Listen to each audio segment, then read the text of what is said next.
Hi. Welcome to my YouTube channel. Hindi novel audio book. मेरा नाम सुमन है।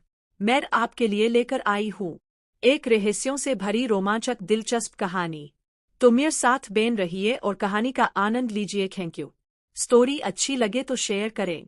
चैनल PR नए है तो सब्सक्राइब करें। आरव मेहरा अब एक अंडरकवर एजेंट। उसकी पहचान दुनिया से छिपी हुई थी। बाहर से वो एक टेक कंपनी में काम करता था, पर असल में वो देश के सबसे खास गुप्त मिशनों का हिस्सा था। किसी को नहीं पता था कि उसका मिशन क्या है, यहाँ तक कि उसकी माँ सिया को भी नहीं। एक रात सिया ने बेटे से पूछा, बेटा कभी डर नहीं लगता इस काम से?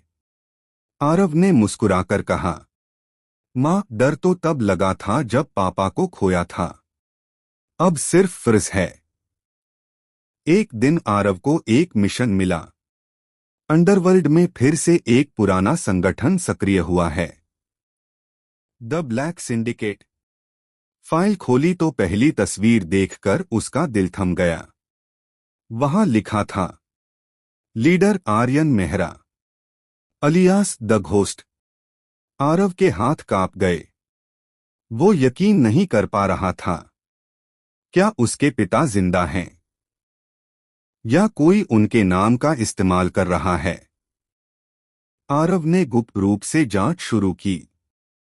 हर रास्ता उसे एक ही जगह ले जाता, वो पुराना गोदाम जहां उसका बचपन खत्म हुआ था।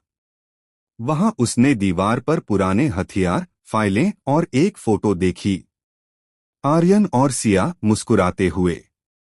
और फोटो के पीछे लिखा था, अगर मेरा अतीत कभी लौटे तो मेरा बेटा सच्चाई जान ले। आरव की आंखें भर आईं, पर उसी वक्त एक परछाई हिली, किसी ने उस पर गोली चला दी। वो बच गया, पर अब उसे यकीन हो गया कि कोई बहुत बड़ा खेल चल रहा है। एक रात अचानक उसके सामने एक आदमी आया। लंबा, ठंडी निगाहें और चेहरे पर पुराने जख्मों के निशान। आरव के होठों से सिर्फ एक शब्द निकला, पापा। हाँ, आर्यन मेहरा जिंदा थे। उन्होंने बताया कि जब गोदाम में आखिरी लड़ाई हुई थी तो उन्हें मृत समझकर पुलिस ने केस बंद कर दिया। वो तब से अंडरकवर काम कर रहे थे ताकि माफिया के बाकी बचे धागे हमेशा के लिए खत्म कर सकें। आरव चुप था। उसका दिल एक तरफ बेटे की मोहब्बत से भरा था और दूसरी तरफ एजेंट की ड्यूटी से बंधा। अगर पापा माफिया बन गए हैं तो मुझे उन्हें रोकना होगा, और अगर वो निर्दोष हैं तो मुझे उन्हें बचाना होगा। आखिरी मिशन में आरव और आर्यन आमने सामने थे, पुलिस, हथियार और चारों तरफ खतरा। आर्यन ने कहा, मैं तेरे लिए ही यह सब कर रहा हूं बेटे, ताकि तू उस दुनिया से आजाद रह सके। आरव की आंखों में आंसू थे।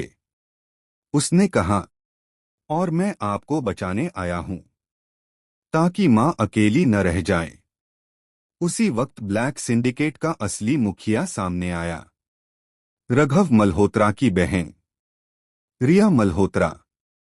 उसने आर्यन को धोखे से इस्तेमाल किया था और अब दोनों बाप बेटे को खत्म करना चाहती थी।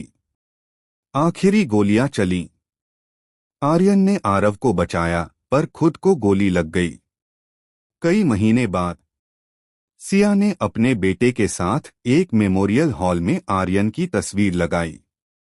उसके नीचे सिर्फ एक लाइन लिखी थी, जिसने माफिया बनकर नहीं, इंसान बनकर अपने परिवार की रक्षा की। आरव ने मां का हाथ थामा और कहा, पापा की विरासत अब खून नहीं, कानून होगी। और उस दिन आरव ने एंटी माफिया डिवीजन की नींव रखी, जहां हर बच्चा अपने पिता के अतीत से नहीं, अपने कर्मों से पहचाना जाएगा। प्यार और नफरत के बीच सबसे खतरनाक चीज होती है, और वो है खून का रिश्ता। क्या आप चाहेंगी कि मैं अगला भाग भी लिखूं?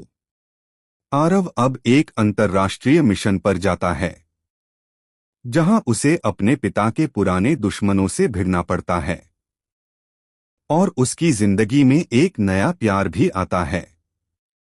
रोमांस प्लस एक्शन ट्विस्ट के साथ वह अब कहानी अपने सबसे रोमांचक और भावनात्मक मोड़ पर पहुंच गई है।